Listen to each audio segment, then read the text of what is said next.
कवचं नार्गलास्तोत्रं कीलकं न रहस्यकं न सूक्तं नापि ध्यानं च न न्यासो न च वार्चनम् कुञ्जिका पाठमात्रेण दुर्गा पाठफलं लभेत् अतिगुह्यतरं देवी देवानामपि दुर्लभम्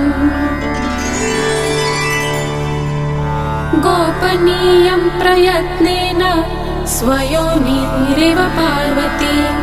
मारणं मोहनं वश्यं स्तम्भनोच्चाटनादिकं पाठमात्रेण संसिद्ध्येत्